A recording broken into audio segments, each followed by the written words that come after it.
Uh, yeah, I'm back. So last weekend I couldn't stream because I was just in a horrible, horrible state of mind, and it just prevented me from doing so. But hopefully, I can do a small stream tonight, and I guess advancing the story a little bit more.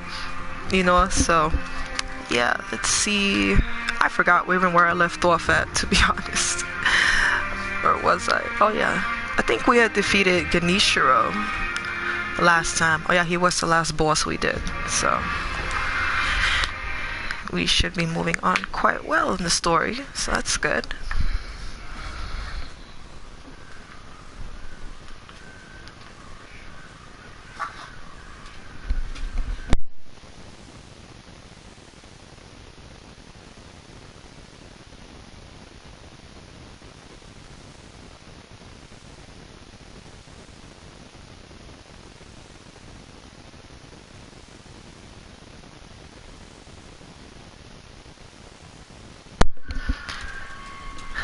Okay, what was I doing? Okay, we have 6 gourds, and okay. I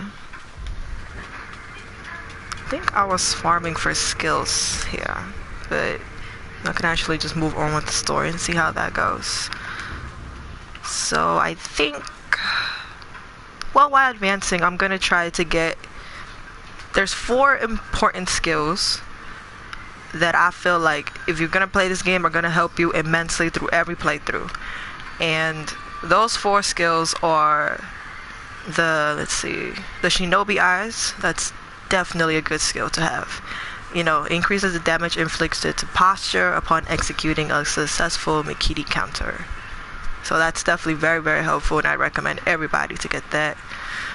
And let's see, we go to the Sheena arts. The Ascending Carp and Descending Carp are definitely vital to get. Those are very important because they help you so much when it comes to posture damage. And the Breath of Nature Light and Flowing Water. Those are like the best skills to obtain. I mean, all the other ones are good too, but those, in my opinion, are the most essential. So, yeah. I think, I already have 2 unlocked, so let's see, where am I going?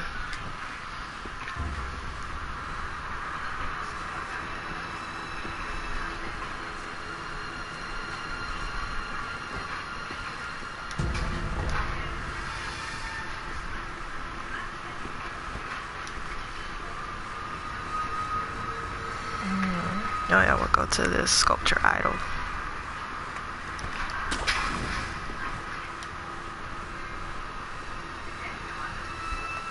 Okay, I didn't mean to do all that, but that's fine. Oh, lovely. Come on, asshole.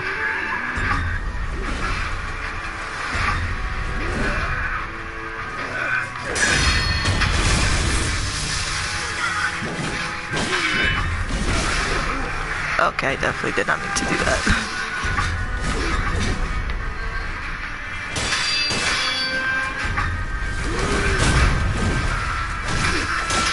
God, I hate spirit guys so much. Okay, totally missed that Mikiti counter, but okay. That worked. Alright. I was sloppy, but I didn't die, so that's always a good thing.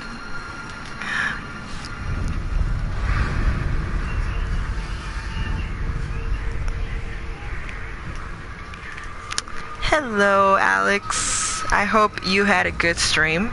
I'm definitely gonna watch it later. Let's see, what am I doing? Okay, I'm gonna go down here. There's, well, he's not an important NPC, but I still like to talk to him anyway, just because if you continue storyline, it's pretty cool. But this guy, oh yeah, well, he is important because he does have a shinobi tool that you do need to purchase if you want to get all of them.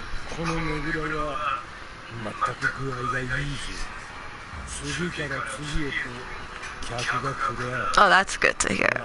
Yakuza looks like a pretty interesting game, honestly.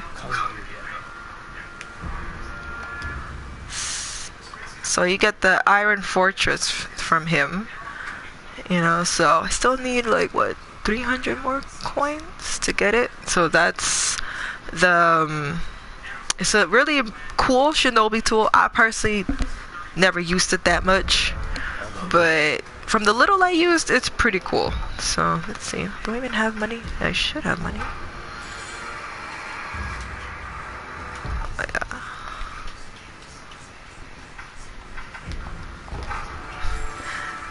That definitely comes with the expectation of a Yakuza game, though.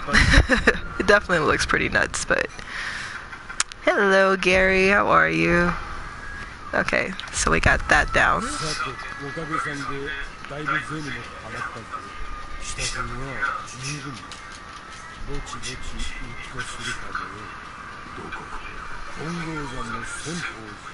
Oh, fun enough. That's where we're going.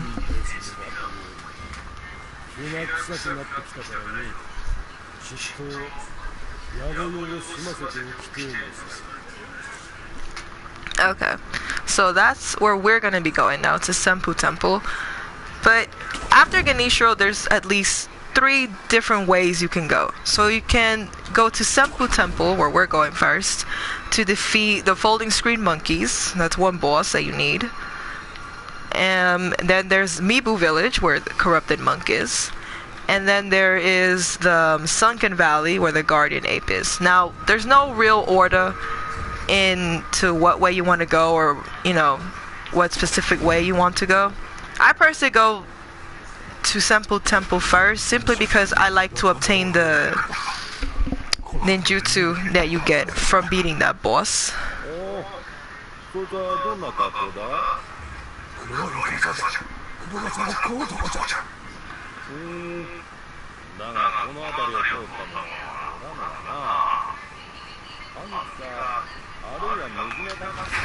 I did not mean to do that, but okay. Fuck off. Now, you don't really want to get hit by that bitch up there, because she has immaculate aim. Like, she never misses her shots. So you don't want to rush in there just blindly or foolishly, because you will get hit, and she can sometimes even one-hit you. So fuck out of here.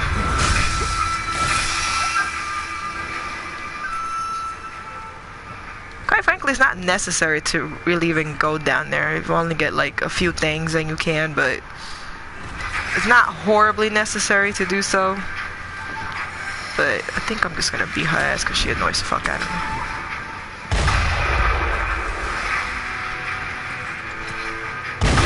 Yep, see?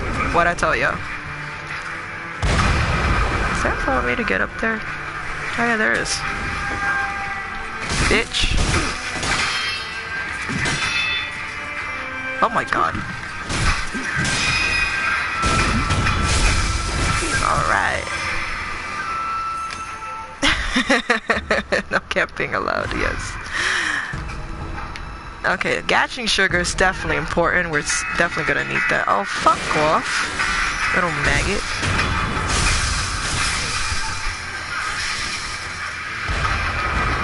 I'm not gonna mess with that hoe. She can stay where the fuck she is. Okay. So we're gonna go to Senpou Temple, because we already got what was important here anyway. So I'm gonna need, how many gashing sugars do I have? 12's not bad. Not bad. Okay. But first, we're gonna go get another idol. So I ain't fighting none of y'all.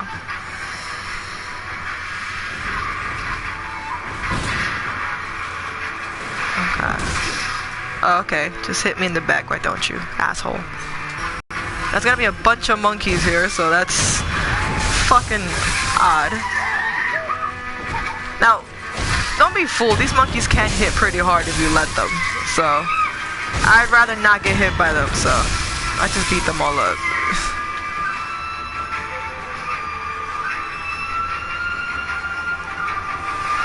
Okay, so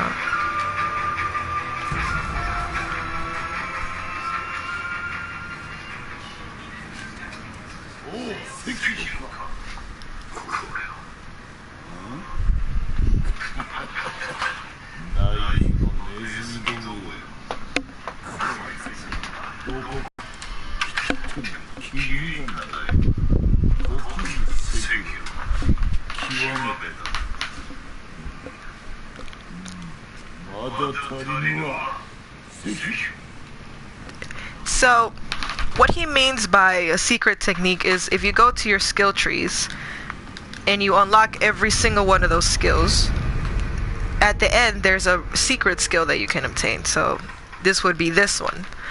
So, if you obtain one of these, he gives you an extra like secret arts that you can obtain, but quite frankly it's not too important to get it like this early on. I mean, considering that you definitely would need to farm a lot to, you know, unlock all these skills. So, you know, it's not something that you need to really focus on, but they are necessary to get anyway, but you don't have to get them until later on in the story. Now, this way would be to go to Mibu village, but we're not going to go there just yet. We're actually going to go... Where are we going? Going to the abandoned dungeon entrance. Simply because Senpou Temple, in my opinion, is a lot easier to get through than the other two.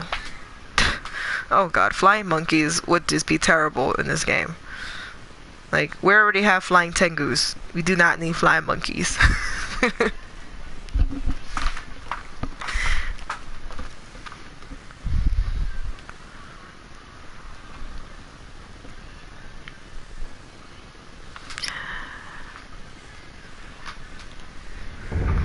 Okay, so from here, this is where we will go to Senpou Temple. Now, there are bugs down here, which are fucking disgusting, by the way. And they do attack you, so you might as well just get rid of them. Now, this enemy, he's an undead, so even if you kill him, you have to kill him twice, per se. Don't let him grab you, because that's just gross. Alright, so one death blow.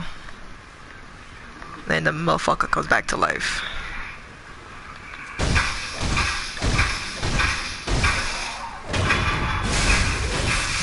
Yeah, so don't let them grab you. It's not pleasant, to be honest.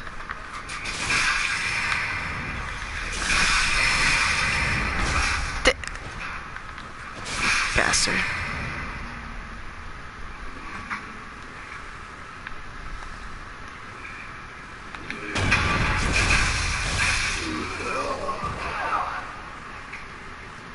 I know. There's nothing more cliche than sewers and zombies. Like, the fuck is this? Resident Evil all over again? Except I'd rather have a sword, because at least I don't run out of bullets, so. Okay.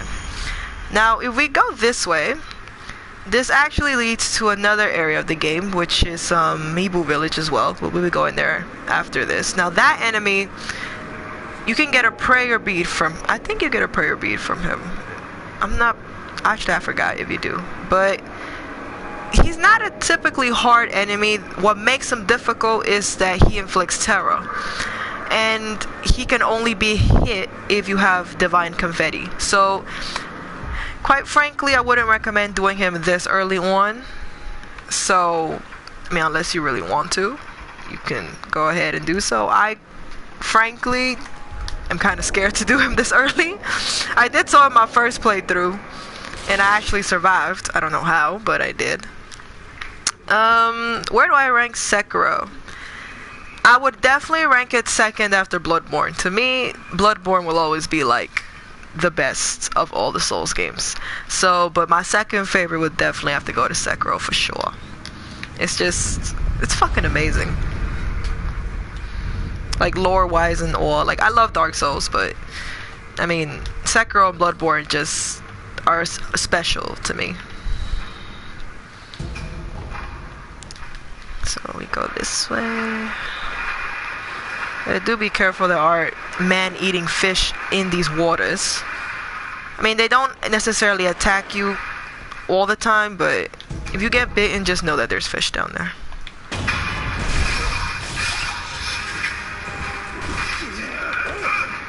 Okay.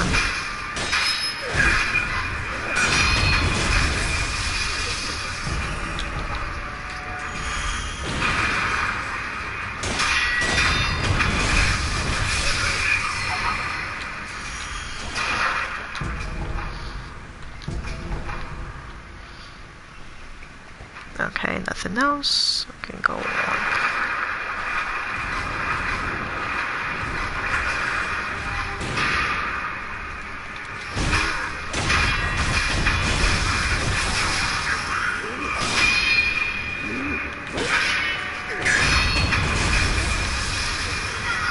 Okay, easy peasy. So far. Oh my god, I forgot about the ghost fishing Ninja Gaiden. I swear I did not even remember those. Those were fucking terrible. Now, see, Ninja Gaiden was a very difficult game. Like, I don't even think I'll ever play through that in my life. See, how many prayer beads do I? Oh, I have 3 prayer beads. So I have found 12. Okay, I guess we'll focus on that too, because I want to get all the prayer beads as well. Simply because obviously the higher vitality and posture you have, the better.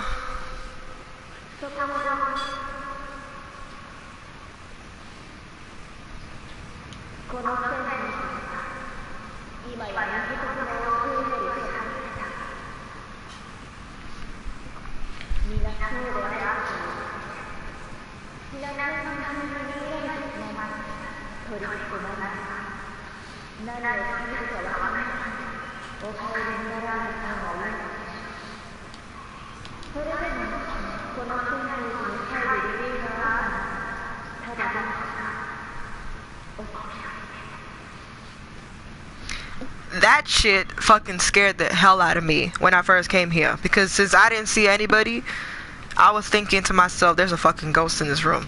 But then you come over here and you talk to this damn squirrel, like, okay, that's not odd or anything, but that shit tripped me out the first time I came here.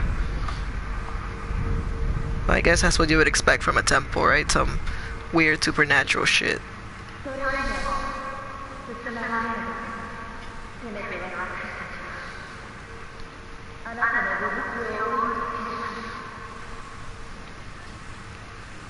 Okay. So this is Senpou Temple. Now this area per se is not all that difficult. I think probably the toughest enemy is probably like the undead that we'll encounter a little later on. But first, we're gonna talk to this side character.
So, to find this the white flower that he's talking about is what we're gonna do. Simply because he gives you a pretty, I wouldn't say it's the most important item, but I feel like it's, if you care a lot about your posture and all that, it's a pretty interesting item. So I'm like doing his quest line just because it's pretty simple to do. It doesn't really require too much.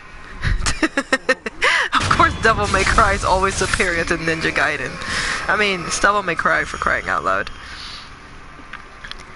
See, now that guy down there, we don't really have to worry about him because he actually leads to a secret boss that we're going to kill later on after I defeat the boss of this area. So we're going to come back to him eventually.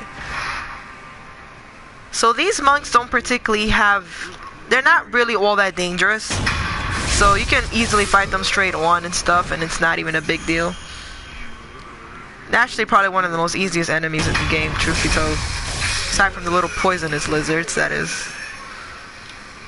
But yeah, you don't really have to fight all of them if you don't want to, unless you want the skill points. So, I'm just gonna fight them all because why not, really.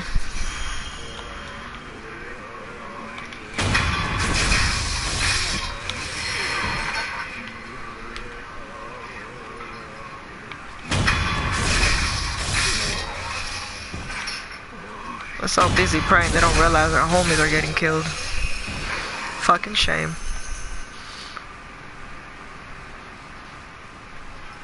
Okay.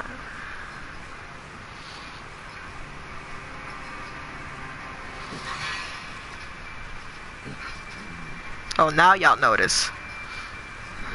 I only noticed for 2 seconds. They're like, we don't give a fuck no more. Y'all fucking assholes. That's why y'all gotta die. Sup?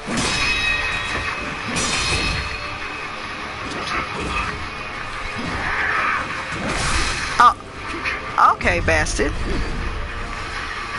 Come over here. Since you want to slap me.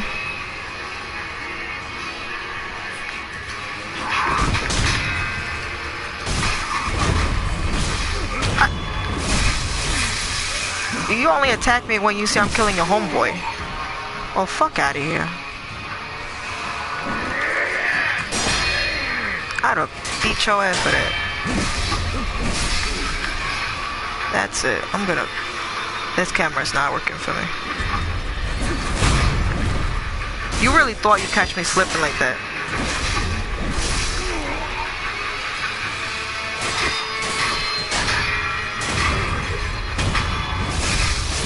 Honestly. That was so trash. Oh my god. Okay. I think they're the only ones that possess a real dangerous thing. They're the ones with the fucking staffs. So because if you really don't know how to Mikiri counter, then you're gonna get hit by them shits all the time. And apparently, I forgot a Mikiri counter for 2 seconds. Shame on me. Okay. So... I guess we don't actually have to kill all of them. There's not too much to get, but... Now, one thing I will mention about the sugars in this game, they're probably like the only buffs you get aside from Divine Confetti. But the sugars only tend to last maybe like a couple of seconds. It's not... I don't feel like they make a huge difference when it comes to a fight or something. So, I personally kind of grew out of using them. I feel like if you don't even learn the fights, there's no point in using the sugars, because while they may help you, if you don't learn the actual fights themselves, you're always going to get hit and you're always going to die. So in my opinion, it's just better to just use them if you want to, but shouldn't be a mandatory thing in my opinion. And there's more bugs here. Fucking disgusting. I fucking hate bugs, dog. Like, ugh. I don't know how there's people in the world that actually study bugs and think they're cool. I can't. Fuck you, and you. Come on. Bitch.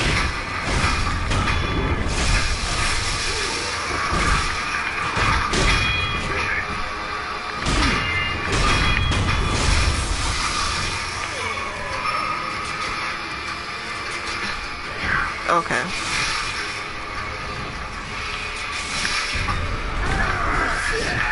Oh. Alright. Grab me, why don't you?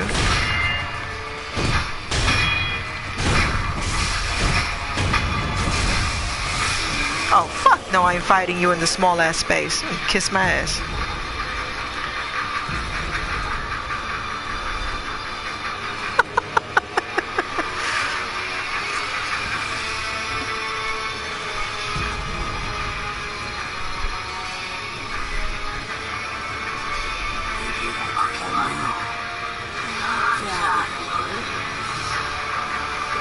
Exactly. I can understand bugs being important to nature, but you ain't never gonna catch me touching any one of them shits.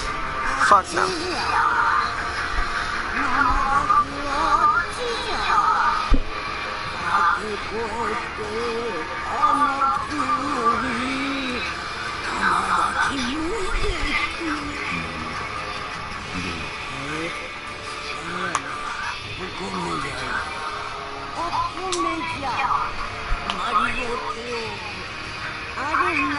Oh, gone. See, Days Gone. I will pay $20 for that shit, but I wouldn't pay full price for that. Hell no. So this old lady, I would say she's vital if you're going for the purification ending, because she tells you about these two fruits, what she just said, the fresh one and the dried one. Now you would need those two important items to get the return ending. Actually, forgive me, I said purification for some reason. It's return ending. So you would need those for the return ending, which I'm not going to get in this playthrough. I'm going for the purification ending, but I'm going to show you how to get the items for that anyway, just because why not? Even if I don't get that specific ending, but we're going to do so anyway. Okay.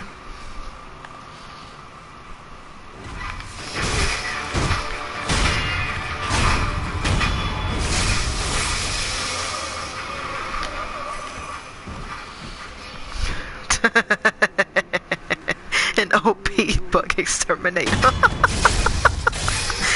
That is true. Bugs don't really stand a chance against you in that game, especially if you use Dante. It's overpowered nonsense. Now, see, in this part, I tend to like just using a gatching sugar to just hide my presence and just go gun it, because there's some enemies here that, quite frankly, are pretty difficult to fight because there's more than one of them, and I really don't feel like being ambushed right now, so I'm just gonna fucking gun it. Fuck off. This is where we want to go, so. And we'll be coming to a mini boss of this area, which is probably one of the most interesting mini bosses, at least to most people. To me, I actually killed him by accident in my first playthrough. I didn't know you had to actually kick him off, but I'll show you how it goes. Let's acquire that, because why not? Now, we're going to go to the left because there's a merchant here. So, we'll see what I can get from him. I don't really think I get anything from him, but we'll see. Man, mosquitoes are like the most disrespectful creatures on the world, to be honest. They have no respect for your personal space.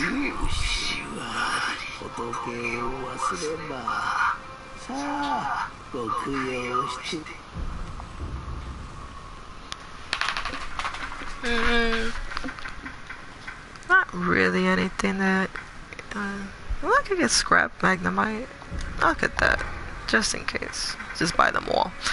So, I think the most important thing to get from this merchant is just the dragon's blood droplet. Just, you know, when you get dragon rot, you can use this to eliminate it. So, I always get them because I never know when I'm gonna die a lot. So, it's always good to have those blood droplets just in case, because fuck dragon rot, which we haven't gotten yet, luckily enough. So, that's always good.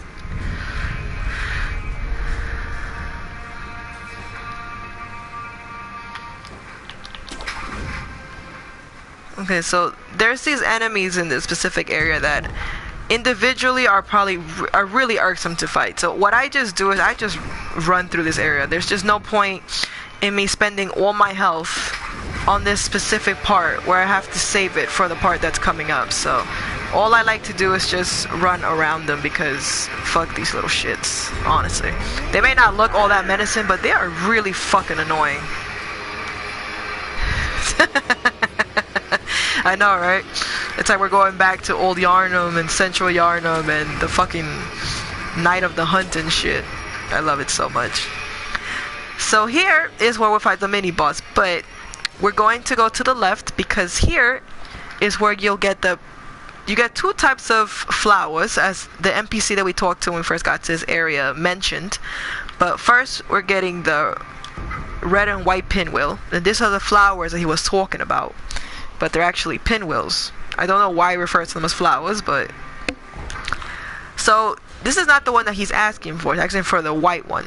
So the white one we can find across that mountain over there, but I'm gonna take the safe route and go down here because this is where you're supposed to go. So we're gonna go down here. Okay.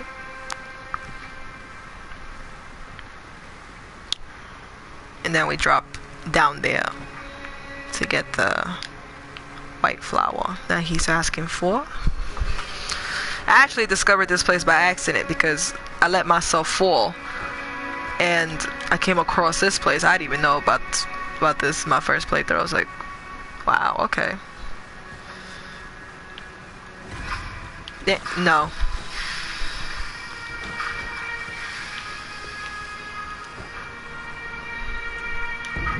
So here is the white flower that the guy that was crying in the very beginning of this level was talking about. So this is what we need to give him to complete his storyline per se. But we also need one more thing, which is a prosthetic tool, which I don't think I have just yet. But we're still gonna give him the flower anyway because why not? Okay.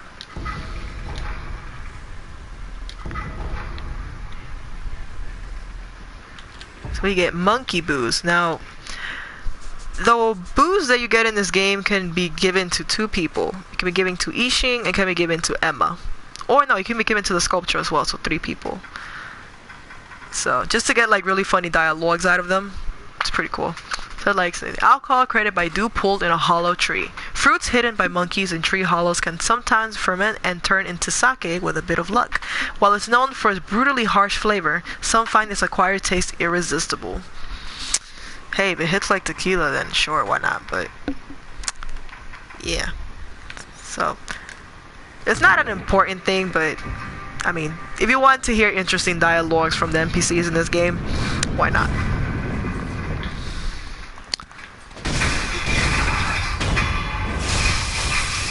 Actually, there's 2 mini bosses here that we can get. I completely forgot. So we come up here. There's an interesting item. Well, yeah, it's kind of an item, I would say. That we can get. So this is the demon's bell. Do not ring this bell. Inviting misfortune is an act of virtue, but only the stoutest of heart should ever consider it. So, this bell, if you ring this bell, unleashes this kind of, I guess, unlucky demon or some shit. You don't have to fight this demon, it's just like a figurative thing. So, if you want to experience New Game Plus difficulty in your first playthrough, you would ring this bell to make the enemies twice as hard. Now, I don't know why anybody will put themselves through that. I did not put myself through that in my first playthrough. I was already having a hard time as is. But if you want to do that to yourself and challenge yourself, then you ring that damn bell. But that's a no-go for me. So we're just gonna go back and see what we can do.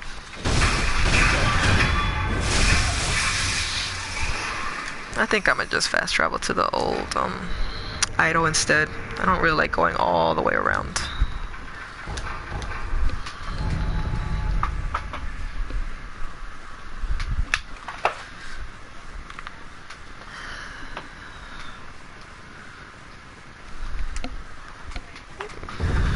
Okay. So now we're gonna go fight our mini boss of this area.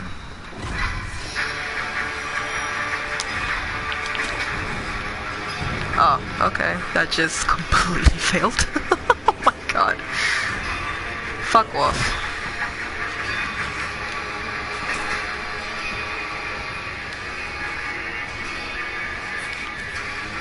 Yeah, I will not bother fighting with them shits. Trust me, just the space you fight them in is pretty fucking unfair, so there's no point. So, what do I got? Firecrackers. So this guy, he's a really interesting NPC, well, boss, because what the key to this boss is you don't actually inflict, if you realize, even if I hit him, I'm not inflicting damage to his health. What you're doing is inflicting posture damage, because that's what you need to defeat this boss.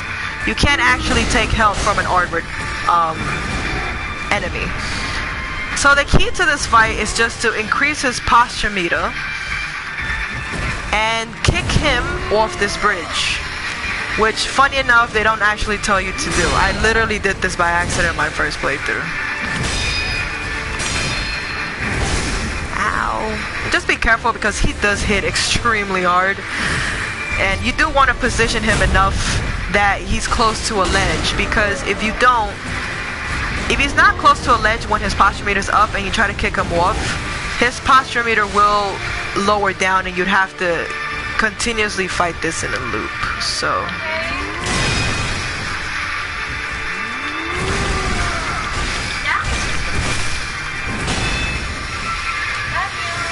love you too, Alex. See, I'm not gonna be able to throw him off. See? Okay, asshole. See, this is why you want him having close to the ledge, because if not, you'd have to repeat this quite a bunch of times, and quite frankly, he hits very hard, so it's very easy to die to him, you know? Like, relax, Guts.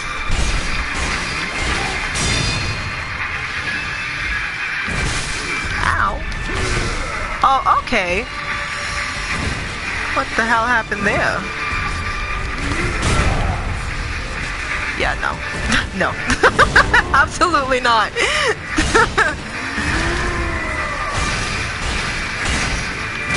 So I'm saying, this boss can be so irritating if you don't get the placing right. Because that's another thing you have to worry about him, see what I mean? The positioning in this fight is really key. The cool thing is that even if you get far away from him, his posture doesn't go down, which is nice, but okay, I just keep getting hit. What the fuck? Jesus Christ, stop. Oh my god. I'm being complete trash in this fight right now.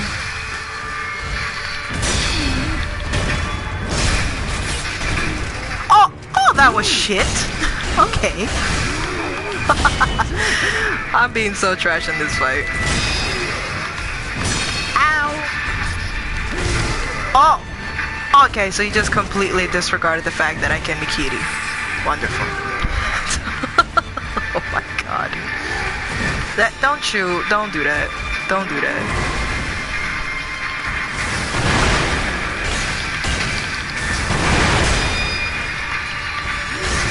Oh god, no. Fuck no. I hate when he does that combo. Oh my god, no. Jesus Christ. Come on. This man came definitely straight from Dark Souls. It's funny because he actually does give off like that Dark Souls vibe for sure. Yes, here we go. Goodbye. Not the cleanest fight, but we got it done. So that's pretty much the trick of this boss. Just increase his posture meter, try to avoid getting hit, and yeah. Alright, Breath of Nature's Shadow. A latent skill that recovers posture when performing a successful death blow. A shinobi must be prepared for battles in which he is outnumbered. After killing an enemy, must one exhale, expelling both regret and reaffirming one's core to regain posture. Experiencing battles with stronger opponents further deepens this moment of exaltation. So there are some enemies like him that do give you special skills that are only unlocked when you defeat them, which is pretty cool. And he's one of them. The Corrupted Monk is another one. So, but we won't get to her until after we come through all this. So, yeah. So now we're gonna go to our second mini boss, which is another really interesting one. So, see, I would tell y'all go all the way down here. The problem is that there's 3 dogs down there. So what I just do, I just skip the whole shit and just jump on the roof and go all the way over there because that's where we're supposed to be going. Oh, Robert is that man's son. So the lore is he heard about the rejuvenating waters that were in Senpou Temple that were being used to, like, you know, make people immortal and shit. And he wanted those waters for his son. Now, I don't particularly understand why they had to put the whole armor suit on him. I guess to make him like an impenetrable wall so people wouldn't go to Senpou Temple to steal that power. But yeah, every time he falls, he hears Robert because that's his son. So he's doing this for his kid.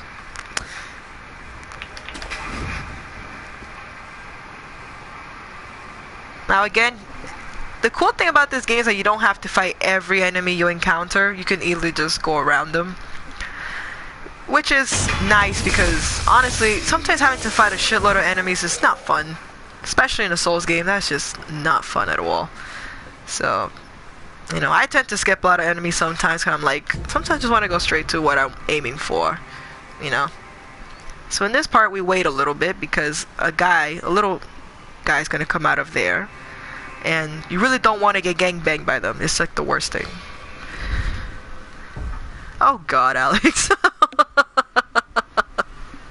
That is so terrible. I don't even want to know what monkey boost tastes like. That shit will probably just like make me have alcohol poisoning from one drop. So you really don't want to fight anybody here because there's monks in there too, and it becomes a whole battle royale. Then there's just one of you and a shitload of them, so it's not worth it. So normally it would come up here and fight these guys, but there is a shorter way to go to the place we're going. But I'm just gonna show you the long route because why the fuck not?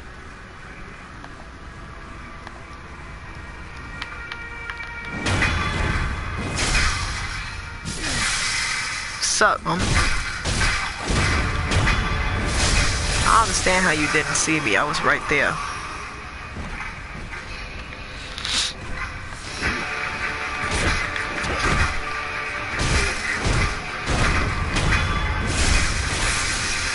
That's another important thing. I don't know if I did mention it in my other playthrough or not, but blocking does not increase an enemy's posture meter. All it does is just block. So the only way to increase an enemy's posture meter is by deflecting, which is what makes this game a lot more difficult because you have to time that perfectly to get that deflect. And you can tell by the sounds when you're blocking, when you're deflecting. You know, but yeah, blocking will only prevent you from getting hit sometimes, but yeah. What you really want to go for is deflecting at all costs, for sure.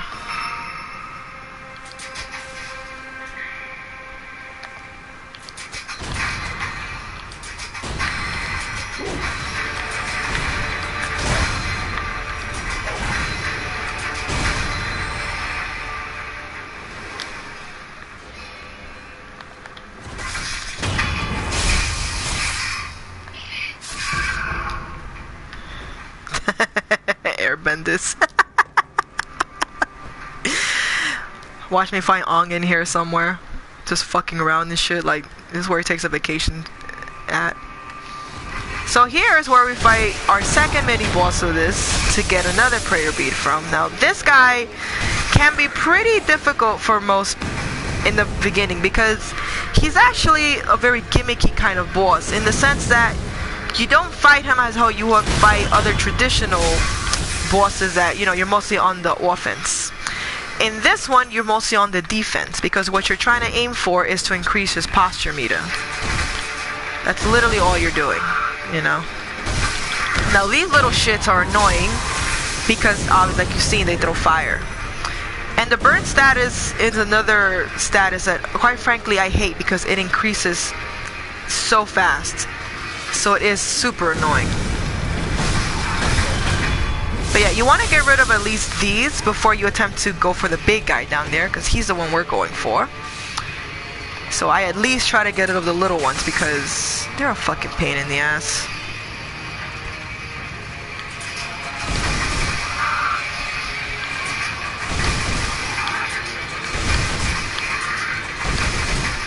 Okay. So now we're gonna go for my man's down here. So all you're trying to do with him is deflect every single one of his swings. But we're gonna get rid of one death blow first. Here we go.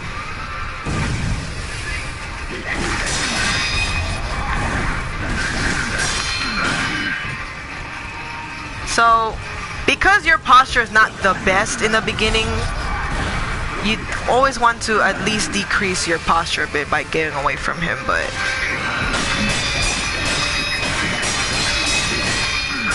there we go. Block. He's gonna come charging at you. Well,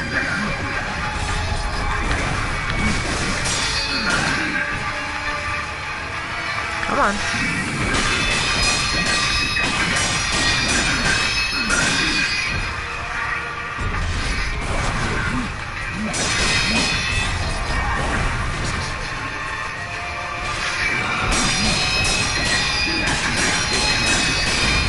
And there we go. Not the cleanest, but alright. So yeah, that's the trick with him. You don't want to be on the offense with him. He doesn't actually even give you the room to do so. So just always stay on the defense and deflect every single one of his swings. That's literally all you have to do to defeat him. It sounds a lot easier said than done, and the only reason I made it look a little bit doable was because I learned the hard way how to do this. But it's definitely not easy in the beginning, you know, so you might die to him a few times if you don't get the timings right, but that's perfectly okay. I mean, who doesn't die to these, you know, mini bosses the first time they ever play this? So ain't no shame in that. So now we're gonna come up here.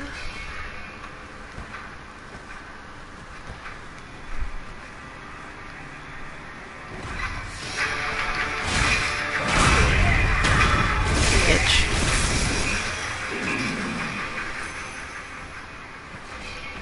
Okay.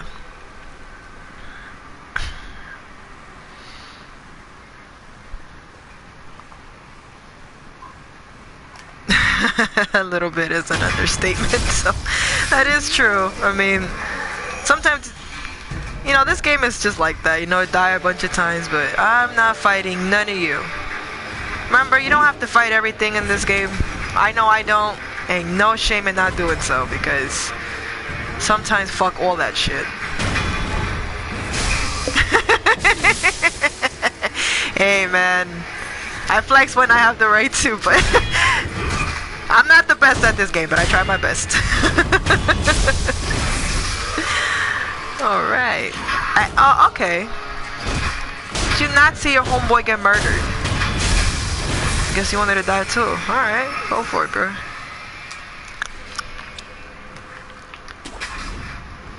So there's two guys over there. Now, quite frankly, I wouldn't even bother trying to fight them because they're really, really tough enemies.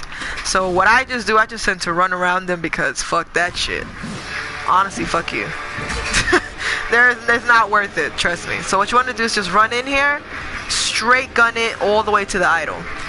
Now here, these enemies this is where it gets a little difficult because those enemies that are in this temple specifically are all dead. Now, we're here to get to this boss fight, which is here. This is where we're going. This is where our boss fight is going to be.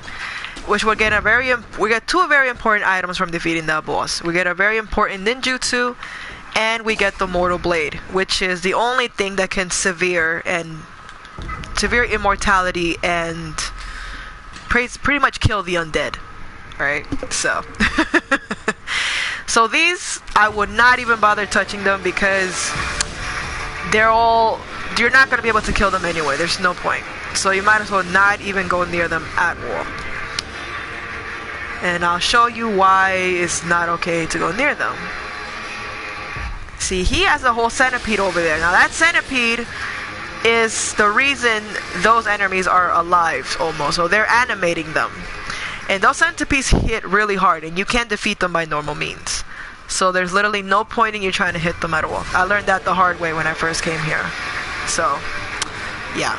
So now we're going to go into perhaps one of the most interesting bosses in this game. which is the folding screen monkeys. Now this boss fight can be pretty frustrating because this is not your typical, oh yeah, we're going all in, I'm gonna kick your ass kind of boss fight. This is kind of like a gimmick boss, so I'll show y'all what I mean.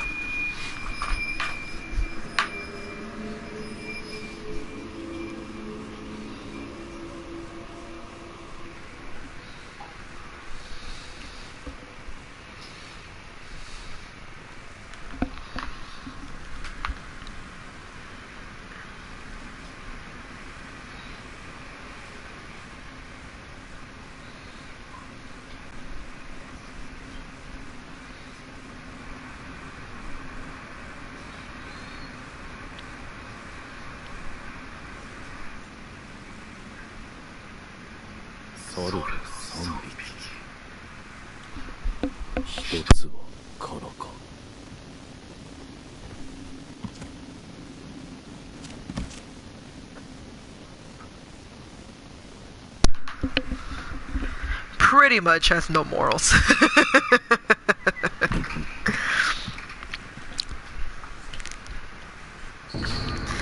The elusive whole bell. A 5-pronged bell made of aged bronze can be used repeatedly. When rung, monkeys and wolves alike are returned to their initial states. However, a monkey caught in the folding screen will not escape, whether the bell is rung or not. So, this is the only area in the game where you'll be able to use this elusive whole bell. Now, what this does, there's 4 monkeys in this level, well, this boss fight. So there's 3 monkeys. There's a monkey that can hear really well, a monkey that can see from really far distances, an invisible monkey, and a monkey that has really, really good hearing. Now, you can go minutes and minutes trying to catch all these monkeys, and we will not succeed. So the easiest way that I found to do this boss is to use Gatching Sugars, which hides your presence, and then I use the elusive whole bell to reset the monkey's position. So that's how I start this boss fight. So what we're gonna do is go for that one that's right there. So all these 4 monkeys consist of that health bar. So every time you kill one of them, the health bar goes down. So we're gonna go for the second one, which is over here. So that's 2. Now we're going to go for the invisible monkey. He is interesting because he actually follows behind you the entire time you're in this level. So you turn around, there's footsteps. So all you have to do is just hit the air. See? And that's the invisibility monkey. So now I only need 1 more monkey. So, and this is the part where I kind of forget where he is, but we'll get it done.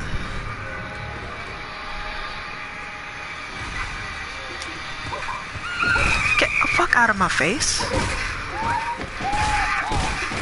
Oh, okay. Wonderful. So those monkeys, the ethereal monkeys that you see there, those little shits actually inflict terror on you because they're undead.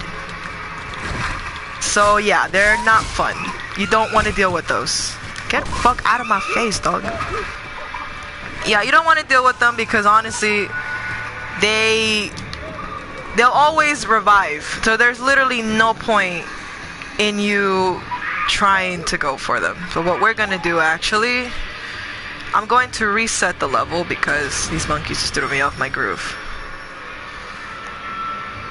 So yeah, those ethereal monkeys will always chase after you. So it's not even a good idea to fight them. It's really not worth it. So we're gonna go and get the 4th monkey. Look out of my face.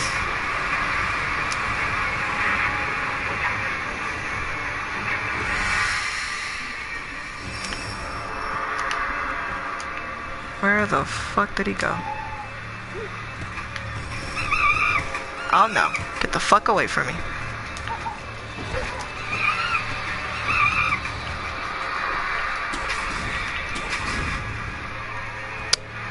I think I know where he went.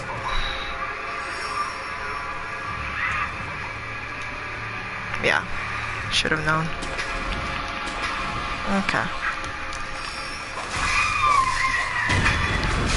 And those are all 4 monkeys dead.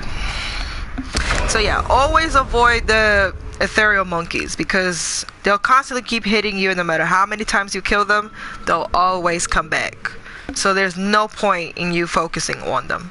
And they inflict terror, which is, as you see, the worst status effect in this game because it one-shots you if the bar goes up. So avoid them at all costs.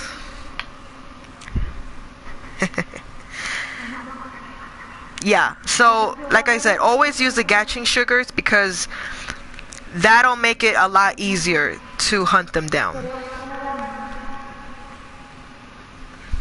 Because if not, you will literally be spending a whole lot of time chasing after them, and there's no point. So here you meet a very important NPC, which is vital if you want to get the return ending, which is the Divine Child. So she's a very important character because she's where you get the Mortal Blade from, which we're going to get in a few minutes.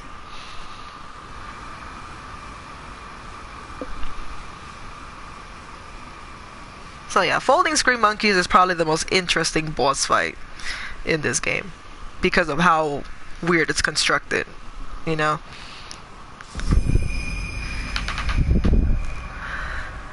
The Folding Screen Monkeys guarded the Hall of Illusions and befriended the Divine Child of Rejuvenation. So they weren't necessarily evil, but, you know, they were just annoying. So this is a ninjutsu that is important, that you'll always get when you defeat this boss, which is the Puppeteer ninjutsu, which in my opinion is one of the most important things in this game, because we'll also need this to kill a secret boss, which I'm going to do in a minute. Ninjutsu technique that manipulates the victim like a puppet, calls spirit emblems to use, activated after a backstab death blow. This technique temporarily forces one who should have fled this realm to remain. A puppet moves on behalf of its master, but its strings are destined to snap. So yeah, it's basically like you're controlling the dead. That's what the Puppeteer ninjutsu is. Pretty, you know, straightforward.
You thought I died, but this game is called Shadows Die Twice.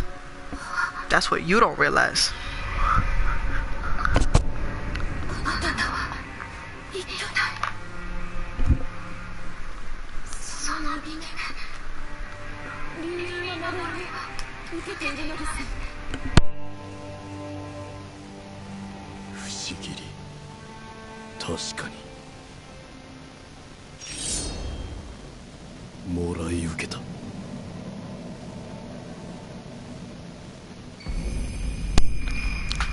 Mortal Blade, an odachi capable of slaying the undying. Its crimson blade would take the life of any who dares draw it. Without the power of resurrection, one could not hope to wield this weapon, which allows one to defeat even infested beings. Long concealed within Senpou Temple, the blade is inscribed with its true name, Gracious Gift of Tears. So yeah, that is one of the most important items in this game that you'll always get no matter what. あなたは流因の巫女に仕えるお方なのですね。何故不思議を求めるのですか。戦局の竜があなたの手に不死の地に落とすため。なるほど。読んだことがあります。流因を断つ術があると。つまり巫女は流因を厭われておいでなのですね。そうだ。巡り合わせとはいいなものですね。私は越智の巫女たちの一人、死なずの愚道者たちが作り上げた偽りの流因を持つ者です。巫女たちとは。まともに育ったのは私だけ。他の皆はここに眠っています。そうか。不死を断つことが正しいのかは分かりません。なれど流因は人の生き方を歪め、それを憎むのは私も同じ。巫女の忍びよ、私もあなたの一女となりましょう。お手を。なんだ。北条を。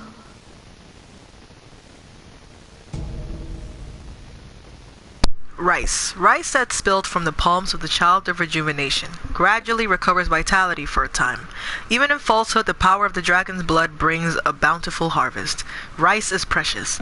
This flavor grows richer with each bite and is sure to raise one's spirits. So yeah, you get rice from her, which is actually a pretty important thing.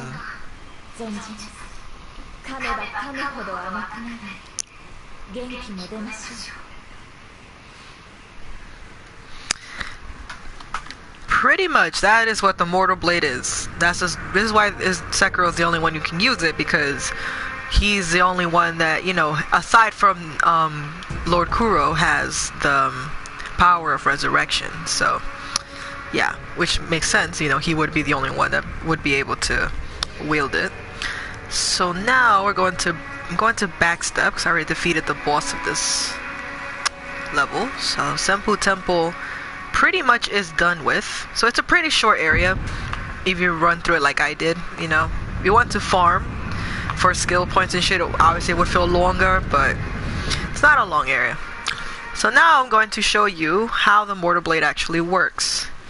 So I'm going to be taking on one of these undying bitches, because why the fuck not? They're the most fitting.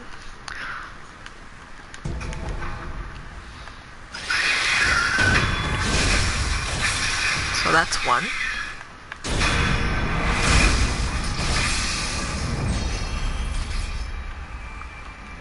Now, that is why the Mortal Blade is important, because otherwise I wouldn't have been able to kill that enemy at all, you know. So yeah, it's a pretty badass weapon. So now we're gonna go back to, I always forget his name, poor guy.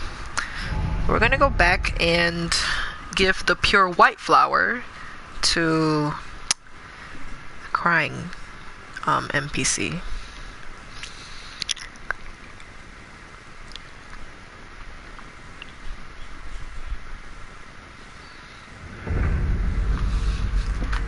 Alright, here we go.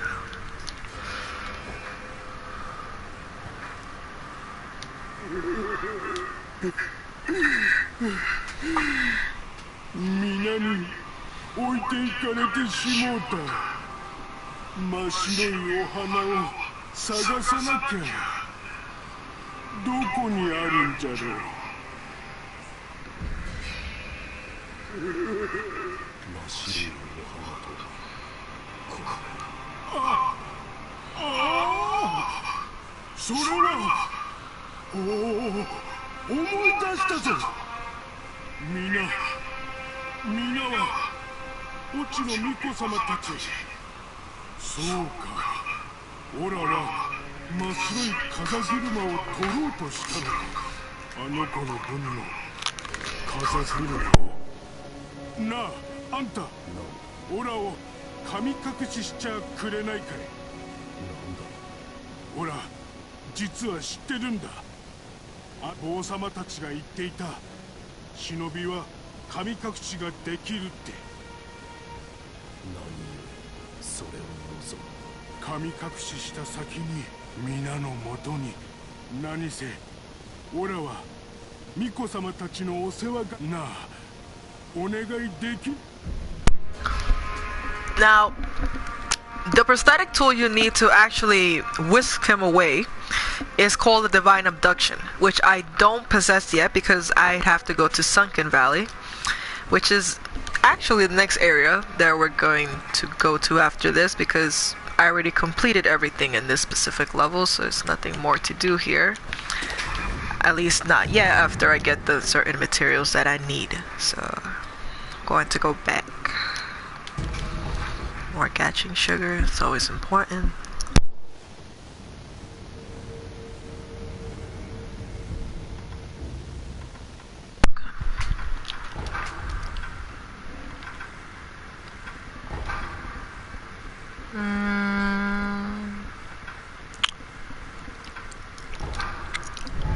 Let's go to Sheena Reservoir, because I think there's another mini boss that I have not yet taken on here, so we're going to do that because I would like to get another prayer bead, though I might die a lot to this one because this mini boss is a bitch, so don't be shocked if I die.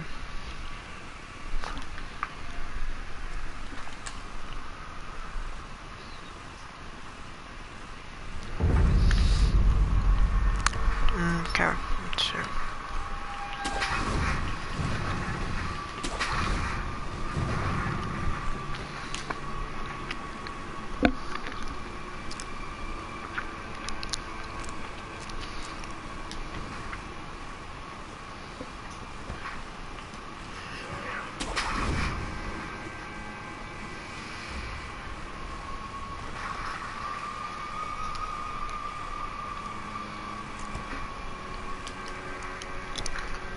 Hello, how are you today? Alright, so that's the guy that we're going to defeat. Now, defeating him actually would lead you to also go to another part of the abandoned dungeon that we were in earlier to go to Senpou Temple.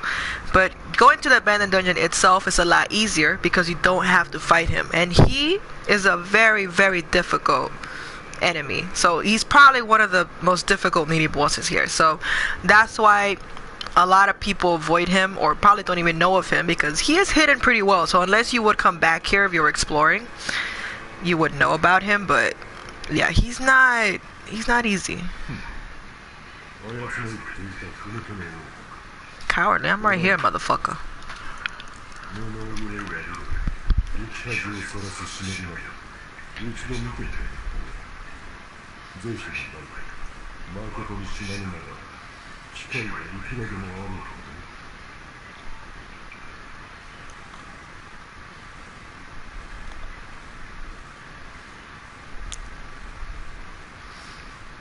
So I'm going to see if I can get rid of a death blow meter from him. If not, then we're gonna have to fight him normally, which is going to be really, really tough. So let's hope so, but I doubt it. Damn it, I can never aim that right. Oh well, let's just fight him normally.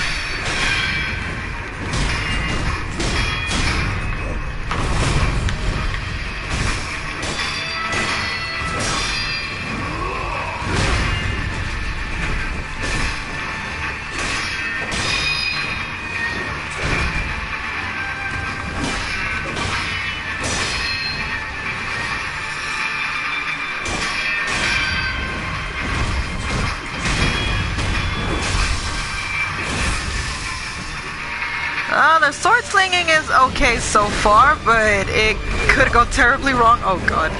Jesus Christ, why didn't I make Cutie counter that? Yeah, like I said, he's a very difficult enemy. And the worst part, this is a really bad place to fight such an enemy because the camera is so shit in this fight. Like, I don't understand why they would put someone like him in a small ass space like this, but it's complete garbage. So yeah, most of the times, because yeah, he is very difficult and hits really hard, camera angles really don't help either, so.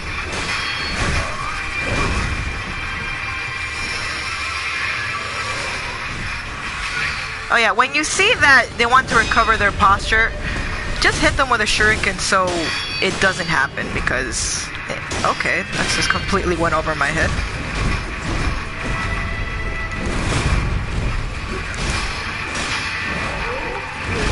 Bitch. Ooh.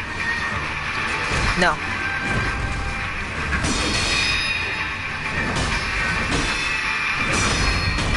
And yeah, I guess that went a lot easier than what I thought it was gonna go. Oh my god. But yeah, he is a very, very difficult mini boss. I mean, I died to him probably 105 times in my first playthrough. So yeah, he's not fun. Oh yeah, it's definitely Sonic Adventure 2 camera angles.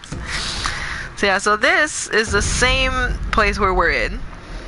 And there's the same enemy that I was telling y'all about. The one that inflicts terror. See, he's over there. So now we're on the other side. Now, the cool thing is that even if you were on the other side of this, you could easily skip him. It's not like it's mandatory to fight him. At least I don't think it is. So, but yeah. You don't actually have to fight him. But if you want to, then... Oh my god. See, Cainhurst Crow is literally the hardest boss in Bloodborne. Nobody can tell me otherwise. People say Orphan of Kos is hard. I'd rather take on the Orphan than take on Cainhurst Crow any damn day of the week. Fuck that bitch. That shit is not fun. But yeah, those enemies are tough too, so don't be surprised if you get your ass whooped by them a lot. But I think I'm going to attempt to fight him because he's actually one of my favorite mini bosses, to be honest. He's not... he doesn't have a big health bar, which is nice. But like I said, what makes him difficult is the terror thing. That's what makes these enemies hard, because obviously nobody wants to get hit by terror. I mean...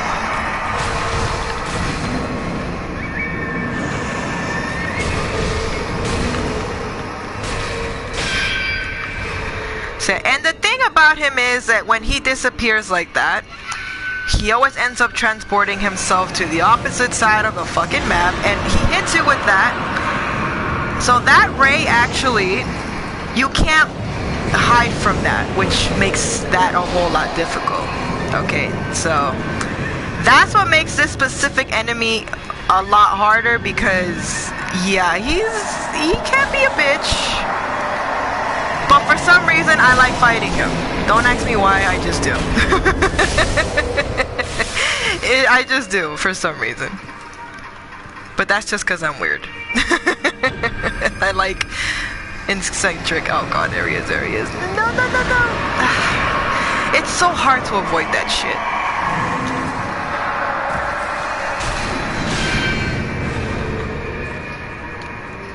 And I always forget where he actually appears from in this specific part. There he is, there he is, there he is. So yeah, that's what makes him difficult. The fact that he transports himself like that.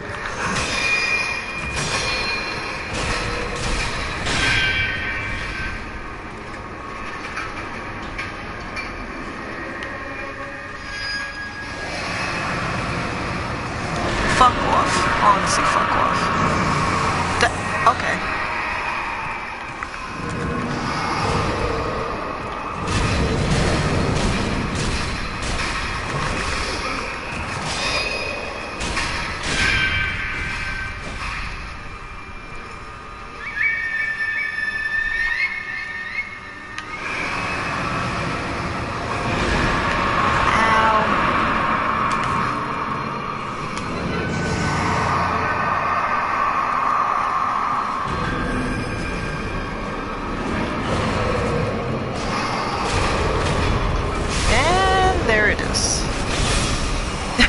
All yarn of blood whiskey.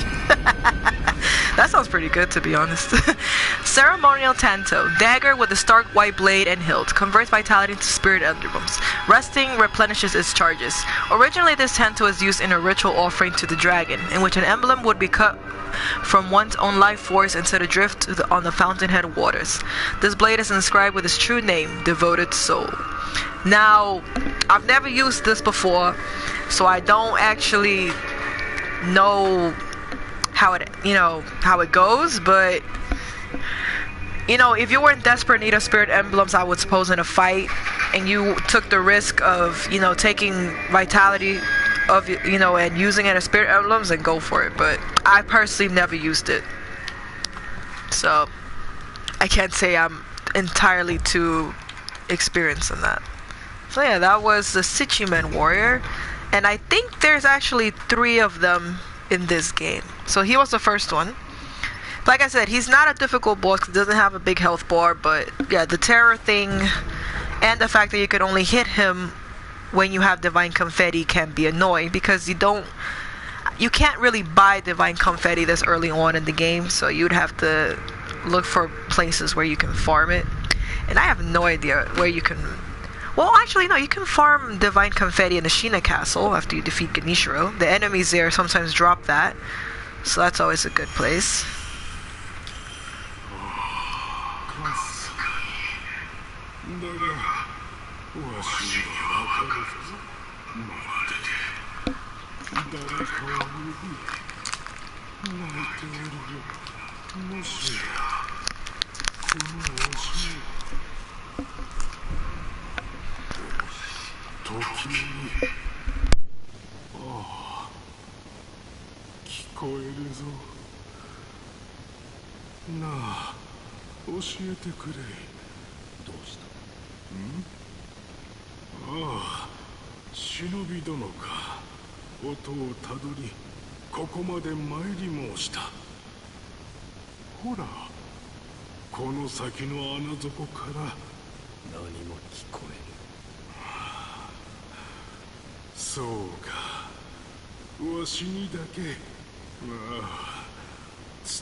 So the melody that he's describing is actually the shamisen. I think that's how it's pronounced.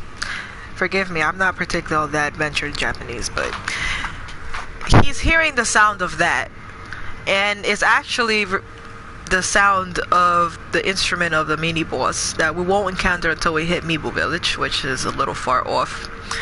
But where am I going now? Is there anything that I missed around here? Oh yeah, I did miss something. I missed a prosthetic tool, actually, which I'm going to get right now before I forget. Any tips for anyone just starting this?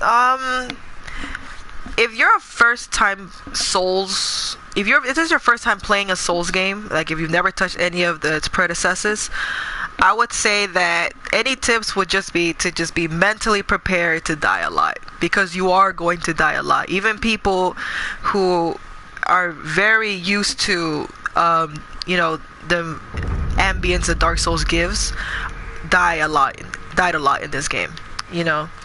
I've played Dark Souls and I've played Bloodborne, and I died a shitload of times in this game, and like I said, there's no shame in that. This whole game is a learning curve. All you have to do is just try to learn from your mistakes, try to learn how to deflect right, and all that. The cool thing about this game is that it gives you a lot of tips, which is nice, so it doesn't feel like you have to figure everything out on your own. So that's always really cool. But like I said, just have a lot of patience, because you're gonna get frustrated a lot, especially if you die a lot and stuff. I mean, it's natural, in any Souls game to feel that way. So yeah, just have patience with yourself and with the game. And like I said, if you feel like you're not improving or this game isn't for you, then that's completely fine. I mean, there was a lot of times when I first started playing Sekiro, I was like, I'm not ever going to fucking beat this game, because I was complete trash at it. I'm still not the best at it, but I can only just do hey. Why the fuck you cornering me for? The fuck kind of? I'm not into that shit. Yeah, so you know, just try to be patient. Is my best advice. Try to learn from mistakes. Don't give up so easily. You know, so it's all a learning curve. Just like any game that you pick up, you know. So I'm not, like I said, I personally am not amazing at first-person shooters. I mean, you would think that, oh yeah, it doesn't require that much science, right? But I personally suck at them. Honestly, I'm surprised I can even get headshots sometimes. So yeah, but that says everybody has a game that they're pretty good at, or they can get good at. So yeah. So in this chest is where we get the Sabimaru prosthetic tool, which is probably one of the coolest ones in my opinion. An ancient Kadachi short sword.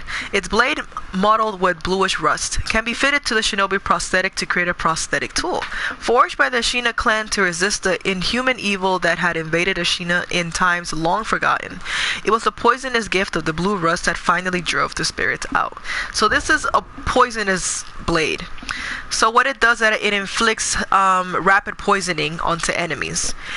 It's a pretty cool way to obviously decrease an enemy's health bar, right? So that's definitely a good thing. I've used it in some boss fights and it is pretty helpful. In some not so much, because there are some enemies here that are resistant to poison, so it's not effective against all of them, but it is still effective if obviously you upgrade it to its maximum, for sure.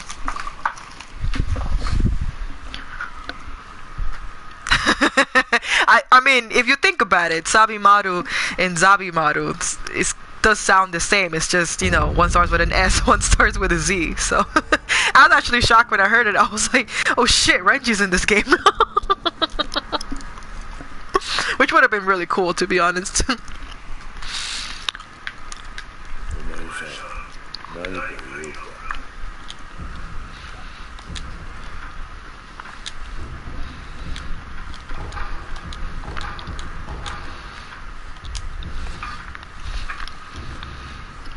What can we upgrade? I guess those spears always a good one. Some Sanpakto. Well, yeah, that's definitely a really good one to have for sure. Okay. I just need more money.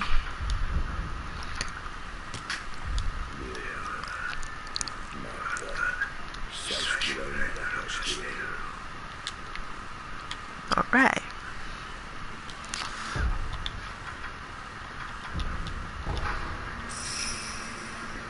What can I buy from this guy? I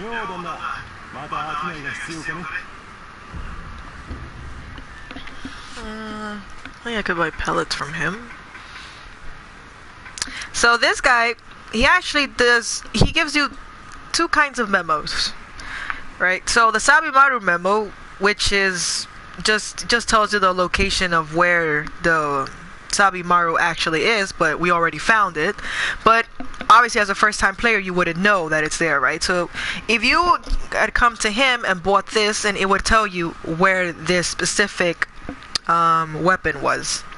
And then the 3-story pagoda memo relates to Hirata State, and this is where you would get what's it called? I think it's the flame vent. Yeah, you get the flame vent from there. So yeah, you would. It's not necessary to have these if you already found those tools, but if you wanted to know where they were, I would suggest buying those. Dude, if Aizen was a secret boss in this game, fuck no. I would have had to just given up and I would have never finished this game. Okay? Fuck no. I'd rather take on Ishin any damn day of the week.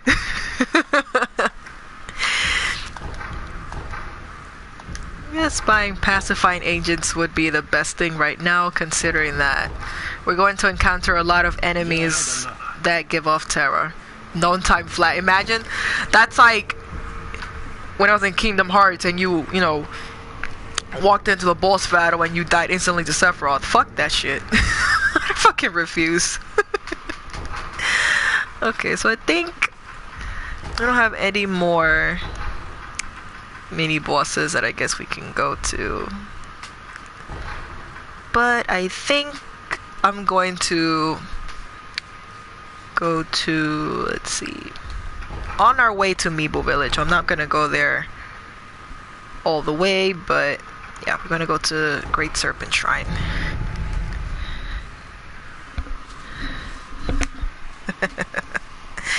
I miss Bleach too, honestly. It definitely did not get the ending it deserved. It was fucked up. I'm still resented that Bleach ended the way it did, but what can you do? Oh, hell no. Fuck Sephiroth. I mean, I love him, but honestly, fuck him. Like, in his fight, because no. You made me suffer. Oh, we have 4 skill points. I didn't even know we did. Okay. What else can I get? And the other interesting skill that I would recommend getting is these to obtain more spirit emblems that can be held. Because if you... I don't particularly use prosthetics tools as much, but if you were the type that would use them a lot in certain boss fights, I would suggest getting those for sure. 'Cause I think the maximum number of spirit emblems you can get is 20. So definitely get those. But I would definitely more recommend these, the Emma's medicines, because you get increases the healing effects of recovery items. So you recover a lot more health from taking in the healing cords and stuff. But right now we're going to get the flowing water, because that reduces the amount of damage to a posture when attacked by an enemy with a sword. And that's definitely handy because a lot of enemies with swords in this game. So we're getting that. And we're just going to get this because why the fuck not?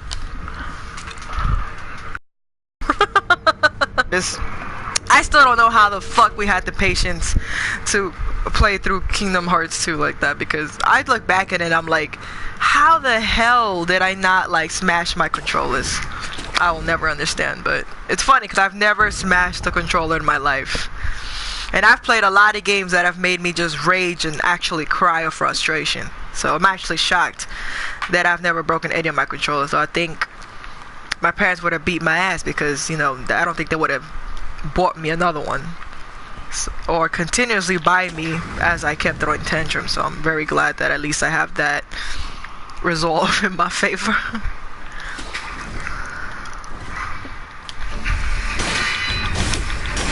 Exactly. You imagine literally buying a PS4 remote is like just literally buying a game. So I don't understand how people be just throwing their money like that. I mean, even if I had the money, I wouldn't be over here like just buying controllers every 2 minutes because I just couldn't control my temper.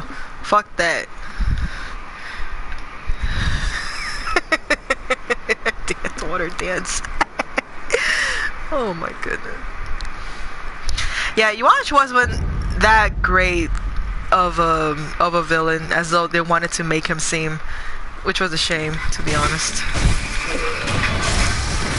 Okay, so this area is actually a pretty secretive area because you wouldn't normally go through here. Now, we don't have the skill to swim underwater yet. We don't actually get that until we defeat Corrupted Monk in Meeble Village, which is our next destination. But when you acquire that skill, if you dive here, you end up in a cave where you confront a headless. Now, I'm not going to attempt any of the headless until literally endgame, because I would already have had all the prayer beads and a decent amount of memories to have a really good attack power, because I'm not dealing with them shits right now. They're too frustrating. And here you also get another prayer bead that's just loose in the wild. So now we have 4 prayer beads, so we can increase our vitality and posture a lot more, so that's always helpful.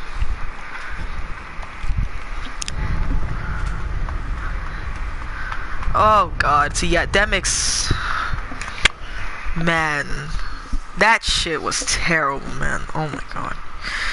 Like I said, I probably wouldn't have a hard time playing Kingdom Hearts 2 now as an adult, you know, because I probably have a lot more gaming experience, but even then, I doubt that boss fight would be like easy peasy lemon squeezy, feel me? Like, I don't think it would be, but I definitely wouldn't rage as I did in my younger years.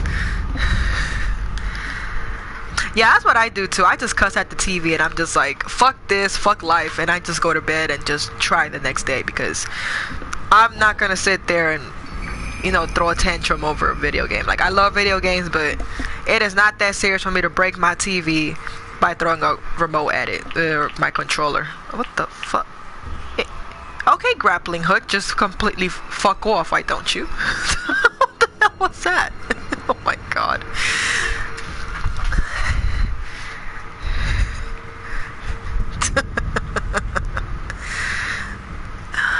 Jesus. This fucking grappling hook sometimes just feels like it doesn't want to work for you, but then it's like, you just have to know how to aim properly. Just throw yourself off properly. If not, you're gonna have a lot of instances where you think you might get it and then you realize, oh, I'm falling. Nice.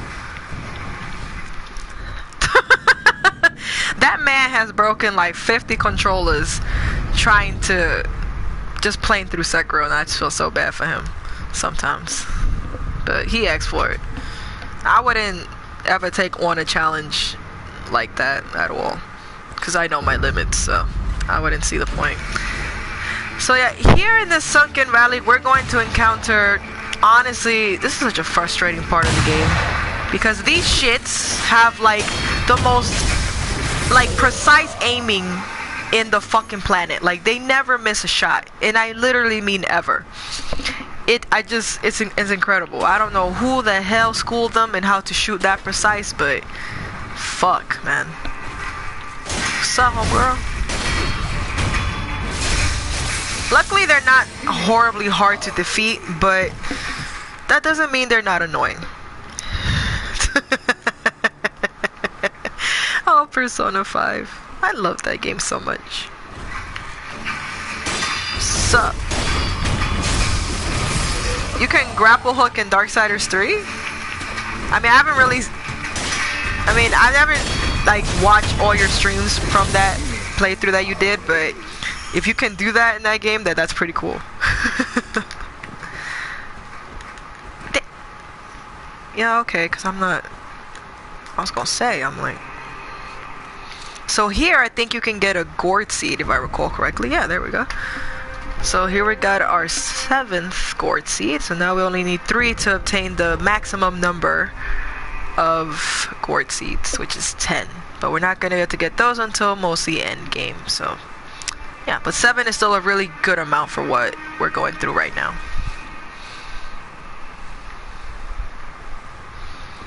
Oh, that's pretty cool though. You can grapple hook in that game. I had no idea you could do that. It's pretty cool.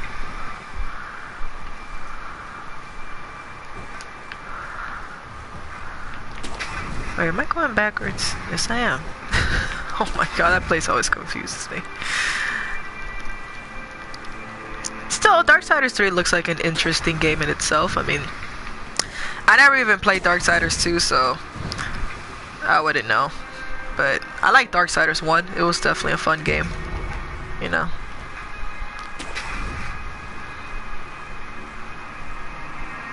Ah, okay, so she had a... Oh yeah, I know she had a chain, but I didn't know you could grapple with that shit. That's pretty tight, to be honest.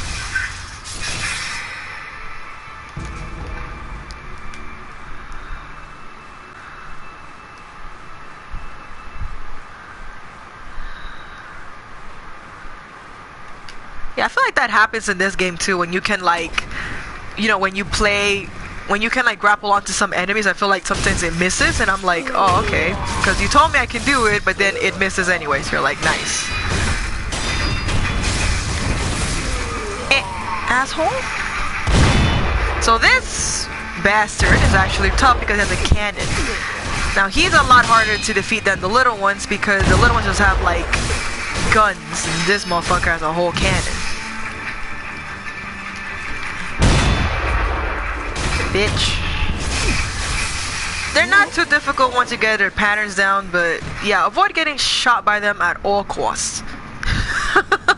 Yeah, I know you have a problem with Darksiders 2, Brian. From what you told me, it wasn't that great of a game. I'm like, oh, that's a shame, honestly.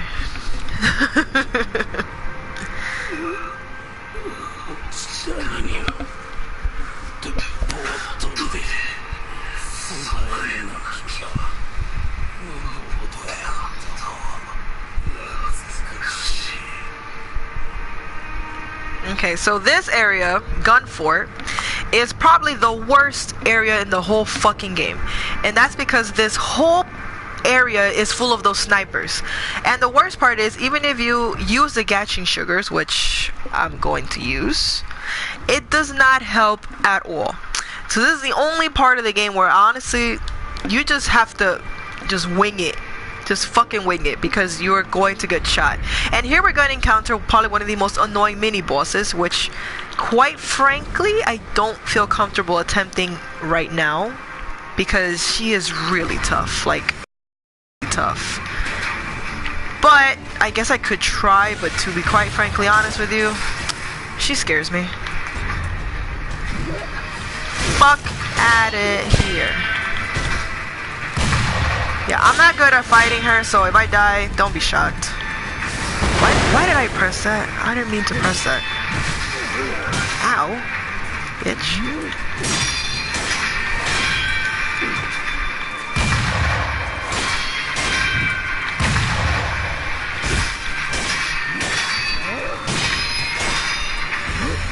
No. Always want to avoid that grab, because that shit is annoying. Yeah, okay. No.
I don't know how the hell that missed, but it missed.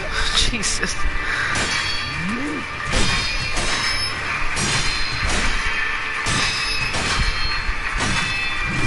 Ow. Fucking bitch.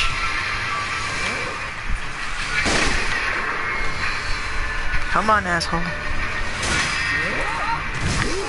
Ow. No, no, no, no.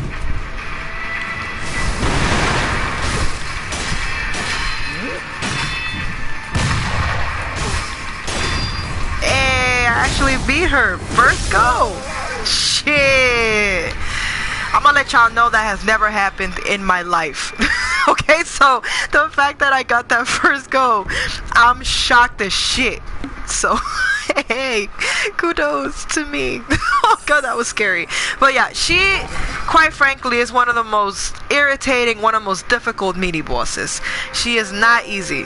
What I would recommend doing with her is like try to deflect an attack, and as soon as you deflect it, try to hit her, and try to keep her on that loop. That way you can increase her posture meter. And when you see the, like I said, always when you see the red kanji symbol, always back off, because that grab attack she does can one-shot you. All the time it can one-shot you, especially with how little my health bar is. It can always one-shot you. So I would not recommend just trying to hit her dumbly, or, you know, just be on the offense. You have to be really, just, you know, just be aware of the fact that she's really difficult and she hits really hard. Thank you. Man, if I had the Yamato in this game, I would easily just skip over all of this and not even bother with it. I just open a time portal and skip myself right to Ishin. Now this part here is also irritating because everybody's going to start shooting at you. And you realize how I actually have the gashing sugar, and even then they can still see me. So that's when you realize that shit is absolutely worthless. There's no point. And think, I'm not a beast, honestly. I played this game quite a few number of times to know how to handle some situations. But like I said, I'm actually really shocked I didn't die to her, because I always die to her. Literally. That's literally the first time I've beaten her the first go. So I'm actually really shocked.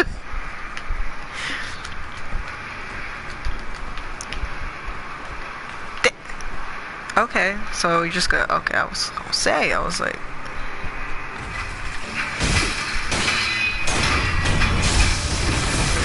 see, now that Snake Eyes, you can actually avoid her if you wanted to, which is a cool thing. So there's two of them, but the other one you would actually have to fight, but we're not gonna actually do her until later. Right now we're just gonna try to make our way through here, because why not?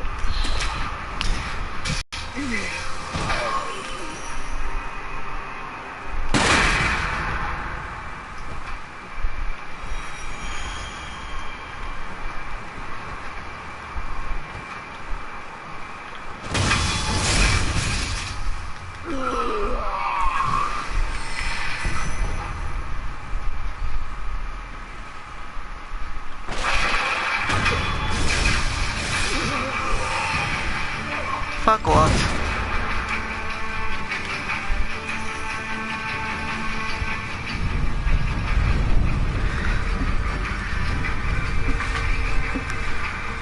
Okay. We rested, so. Now here is going to be another mini boss, which is just like that, that centipede that we just did a couple of minutes ago. So it's pretty much the same damn thing. And I'm gonna come back down here because there's a prayer bead that actually is down here. But first we're going to take care of this little shit over here. So remember, same thing. Just always deflect all his attacks. When he does this, just jump. But it's all a rhythm. So he's actually pretty easy compared to everybody else, but yeah, if you don't, at first glance, he is going to be very difficult. Lord knows I died to him.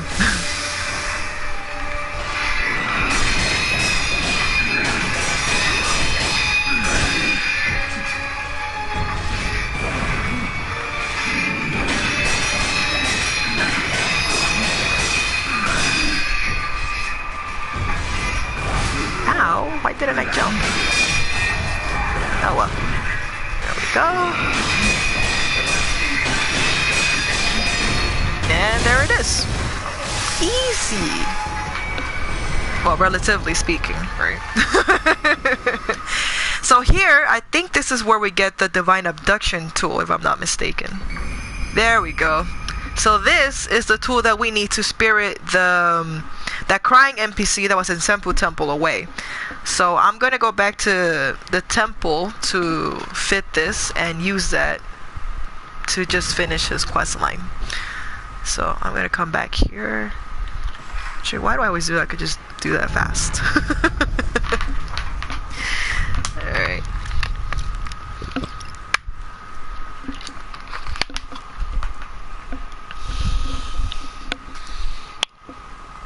Well, so far not bad progress, I'd say.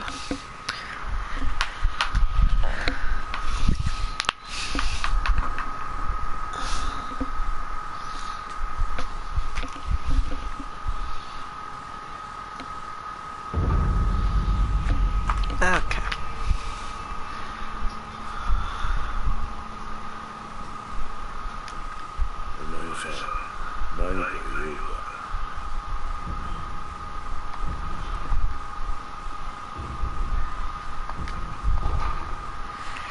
Yeah, it is pretty similar to that poison beast from Bloodborne. It's kind of like that, yeah. So, I mean, if you dealt with Bloodborne, then you can kind of, you know, make your way through this. Oh, we can upgrade this. Let's do that. Awesome. We'd still need a lot for those. Okay.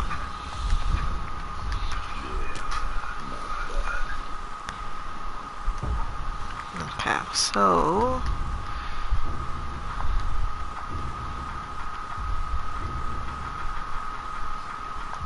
okay, now that we have the divine abduction, let's go back to Senpou Temple and just finish his quest line so we can get the item that he gives us.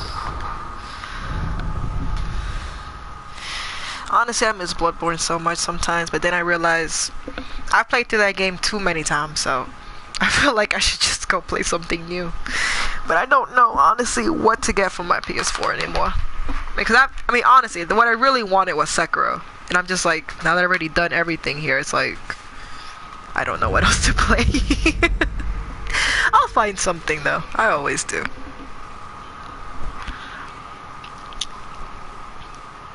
What's up, buddy?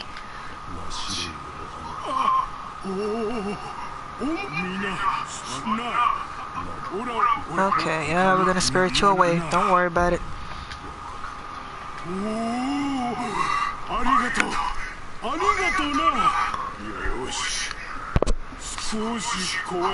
I have played God of War. Yeah, I played it last year. It was a great game. Okay.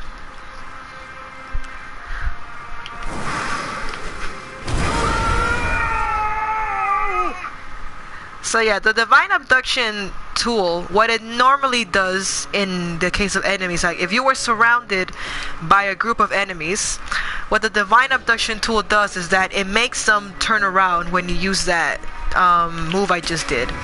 So it makes them turn their backs on you, and that's when you can like get a backstab on them. At least that's from what I've seen. I personally never tried it myself because I don't know how to use it in that sense, but that's what I've heard it does. So if you were aiming to do stuff like that, like you don't care going into a whole armada of enemies and using that tool, go for it. I personally am not that good at those things, so I'm like, I'd rather pick them off one by one.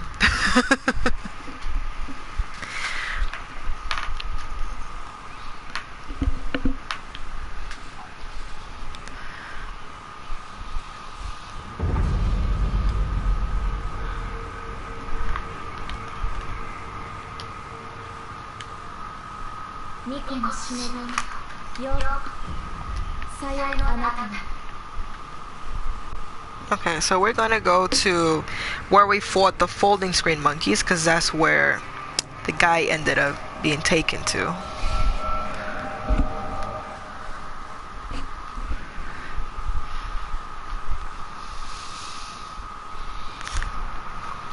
There he is. My man's out here talking to himself. I would judge him, but I do that a lot too, so I can't judge.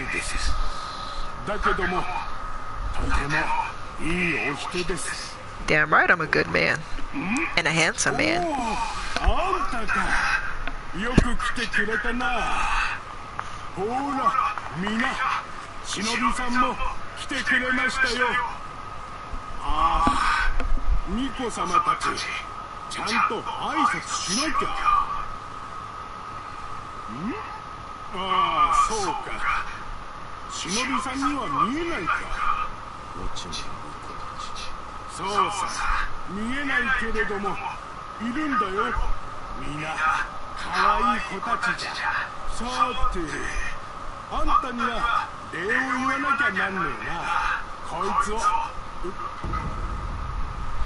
So this is the item that we get from him. Now, like I said, it's not a very vital item, but what I've heard that it does, if you consume it, it increases your posture recovery by a lot. So like, let's say if you wanted to take on a very overpowered, let's say mini boss that you felt you were dying to a lot because you were getting really poor posture recovery and stuff, then you would eat this persimmon and it would recover your posture really, really fast. So you wouldn't have to block all the time, you know. I've never used it myself, but I've heard it's really good, you know, so I would recommend using it because a lot of people don't tend to go for all the prayer beads in this game, which I don't see why not. You know, that's the whole point of them, is to help you, you know, with your recovery and your vitality. But, you know, I can understand that some of them are missable because they are. But yeah, I would recommend getting all of them because they're good to have.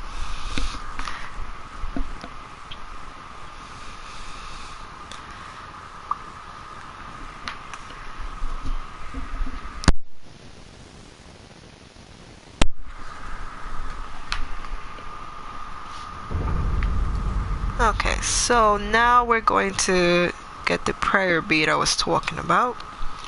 If I can remember its location properly, which I hope I do.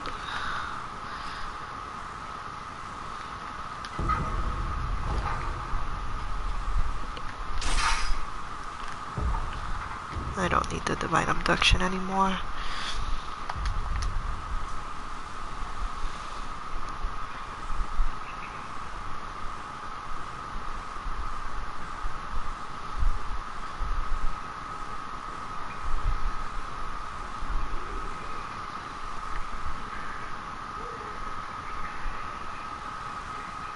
Oh yeah, for sure. I mean, if you can, you know, go through the whole game without upgrading your strength and stuff and complete it, that's awesome, right? But I'm a pretty cautious player when it comes to stuff like that, so I always like to be well prepared for anything, you know? So, and I feel like, well, if it's a choice, then why not go for it, right? Stop fighting you, you little bastard.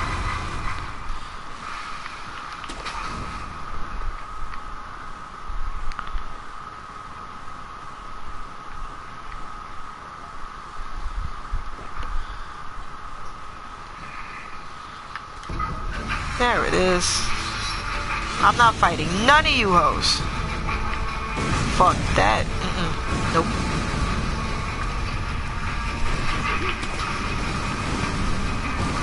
Okay. So I didn't just jump on that. Jesus Christ.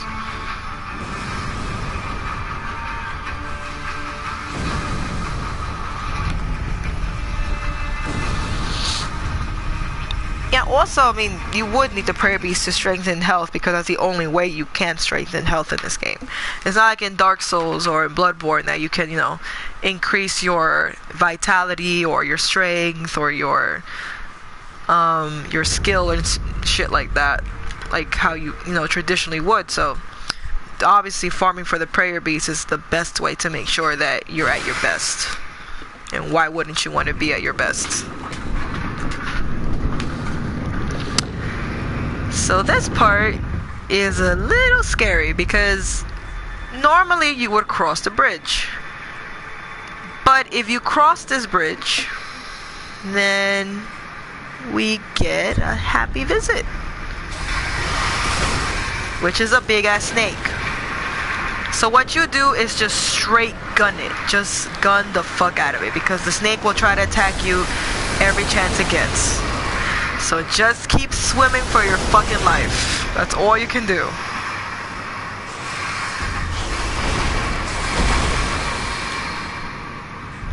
Orochimaru ain't getting no ass today, so he can go fuck himself. So yeah. Also, you really don't want to get hit by that snake. That snake can always one-shot you.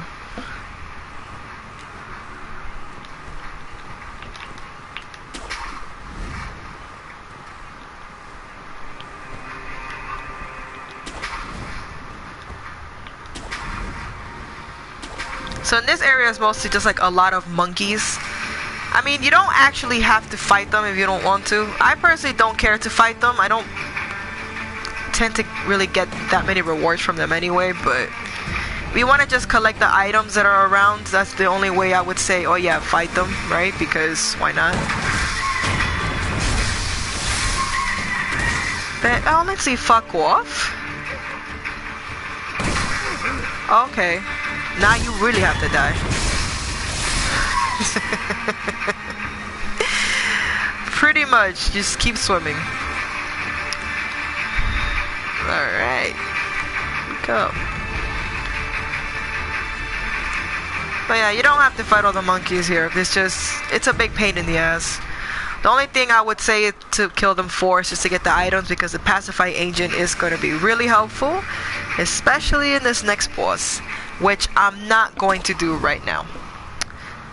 So over there is Guardian Ape, and he's a main boss that you can't skip, but I'm not going to do him just yet, because the thing is, I like to defeat Corrupted Monk first, because I realized if you fight Guardian Ape and beat him first, when you try to go to Mibu Village, it actually becomes a little more difficult, because apparitions appear. And I realized that if you do Mibu Village first, if you clear that out and defeat Corrupted Monk, you don't get those apparitions. So that only happens when you defeat Garden Ape before Monk, which is why I like to do it in this order. I like to do Folding Screen Monkeys first, then Corrupted Monk, and then Garden Ape. That's just how I personally like doing it. There's no right or wrong way to go about fighting these bosses. You're gonna have to fight all of them anyway to advance the story. They're all main bosses. But yeah, that's personally the order I like doing them, you know. So instead, we're gonna go down here because this is another way to go. So I'm gonna go here first to go to Mibu Village. This is another way to go. I wouldn't say it's the easiest way to go because there's a little surprise down here, but it's a lot easier than the other way in some shape or form. But that's just me. You don't even have to fight that monkey. It's not even worth it.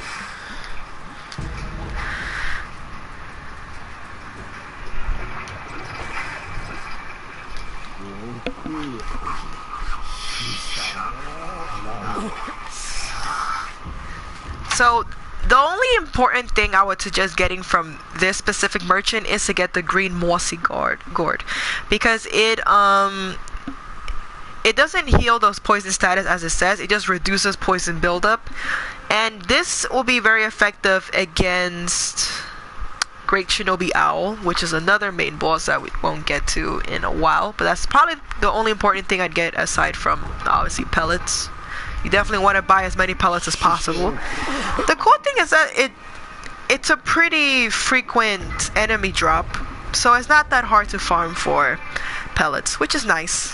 You know, you don't have to strain yourself to get them. Yeah, okay, asshole. So in this area, these apparitions comes out of the walls, which is scary. And there's a snake down here, which makes this even more terrifying.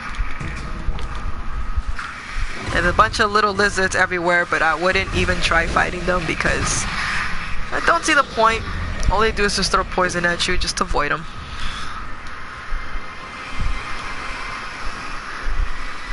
So if you were going for the return ending, the two fresh fruits that you would need are actually not even fruits. There's a fresh fruit and a dried fruit, but they're actually organs.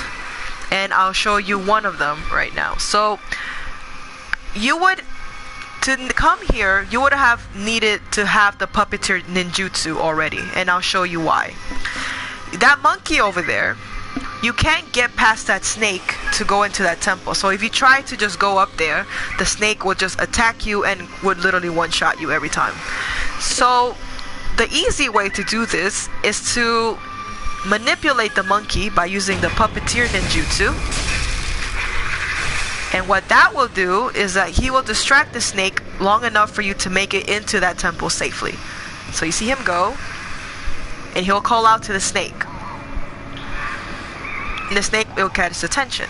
As soon as the snake attacks, grapple hook and run into the temple. He will never attack you like that. And then he covers the damn exit, so you can't go back that way. But that's the easiest way to do that part. So not even Gatchin Sugars will help you in that part, so there's no point in trying. So here you get the dried serpent Viscera. So this is the dried fruit. So this is a dried persimmon-like heart of a great serpent. The great serpent is a god of the land, and the heart is believed to be where one spirit resides. While it looks much like a persimmon, in fact this is the red viscera of a god.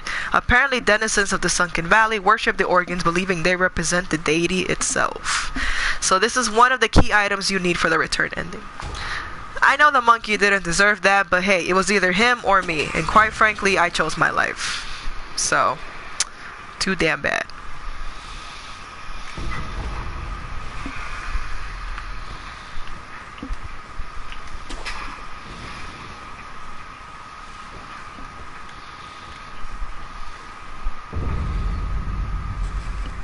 So in this area, we'll encounter the second Snake Eyes. Now this one is mandatory for you to defeat. You can't skip this one. Not like the other one in Gumfort where she actually is skippable. You don't have to do her right away. This one you actually do have to fight her, which makes her even tougher. That is not Rafiki. Now you know Rafiki's slick ass would have never been manipulated by nothing. I activated the boss fight early. That's not a good thing. So I'm going to reset this area because I don't actually want to take a death blow from her. So I'm going to rest again.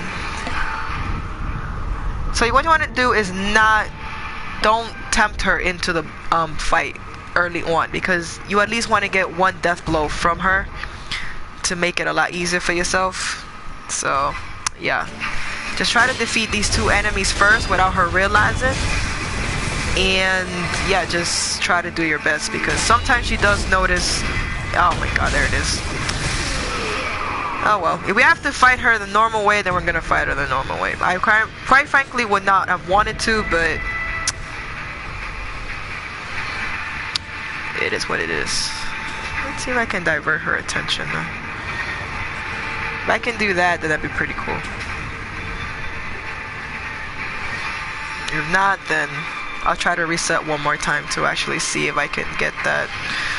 I don't know why it's starting to fight though. I've killed those two before and it's never activated fight that early. Maybe if I use a catching sugar, maybe that'll help. Let's see. Let's hope it does. If not, we'll just fight her like the snake eyes. No big deal.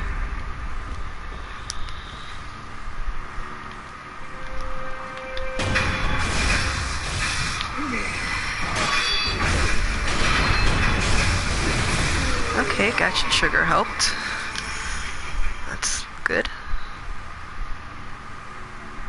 So you realize behind her there's a mist wall, and that wall won't go away unless you defeat her, which is why it's mandatory, sadly. Come on, Ho. Now I'm gonna try to divert her over here because there's another enemy over there with a cannon, and you don't want both of them to be hitting you at the same time, so I just rather lure her over here to be able to just fight her one-on-one with no distractions.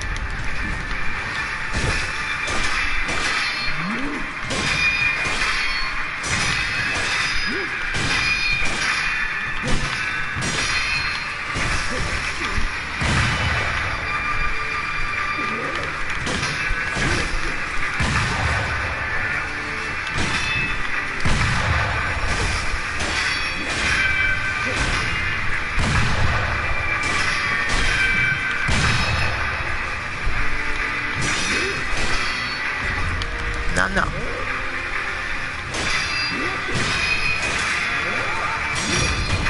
There we go. Okay, not too bad, not too bad. I'm actually having a really easy time with those. Normally I struggle so much with them, but that, not too bad today. Not too bad. Alright. Fake snake eyes. I knew she was a poser. Okay, so we got our 5th prayer necklace. Awesome. So there's 10 necklaces because there's 40 prayer beads, so at least we're halfway there. We already got 20, so we just need 20 more. Oh my god. Cum stained lizard. That's a nice way to describe it, Brian. Honestly, it's so disturbing.